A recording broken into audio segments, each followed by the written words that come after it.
YouTubers, gamers, and random surfers of the interwebs. It is me, Kyle, your game tech guy. And me, Caleb, your mini game tech guy. And we are here to bring you Tuesday Newsday once again. We will go ahead and get started with new releases for the week. So this week is very, very light once again. As we talked about last week, Realms of Arcania. So Caleb did a premature review of that one, and he gave it a 3 out of 10. The average reader review for that game was a 6.1, but I went ahead and did you guys a favor and downloaded it to give it a try.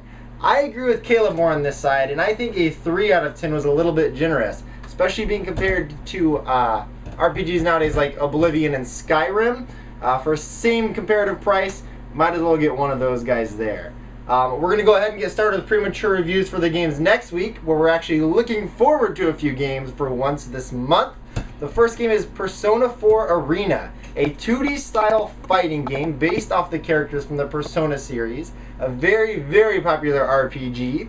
So Caleb, what did you think of that one?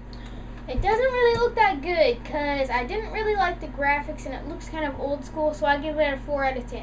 4 out of 10. So we will go ahead and hold off and see what the average review score for that is based on some websites next week. There's one more game that I'm very interested in coming out next week called Dragon's Crown. This is for the PlayStation 3 and is a 2D side-scrolling beat-em-up style game. Kind of like the Dungeons & Dragons arcade game or the old school Ninja Turtles.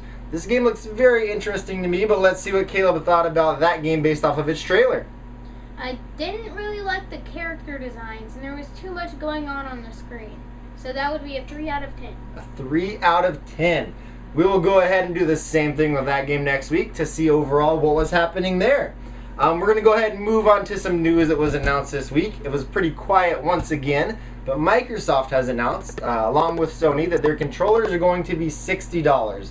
So they'll be running $59.99 here in the United States. Microsoft also said that their headset and play and charge kits will each run $24.99. So make sure if you are purchasing either of those consoles that you make sure you add that to your total cost to make sure you get the needed accessories for your system. Another great announcement that happened is BioShock Infinite is finally getting its first DLC called Clash in the Clouds. This is a combat-heavy based DLC and unfortunately doesn't add too much to the story process. If you're a fan of BioShock though, it is a definite purchase.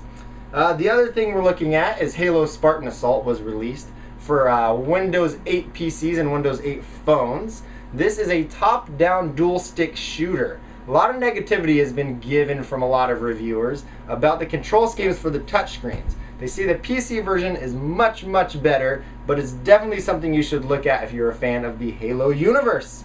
We heard a lot about Sony this week announcing that 3.5 gigabytes of their RAM will be used to run nothing but the operating system. This has gotten everybody freaking out because it puts the systems on a pretty level playing field. We have a discussion that we talked about earlier this week. I will put in the comments below so you can go ahead and link to that, about do graphics really matter on these next generation consoles.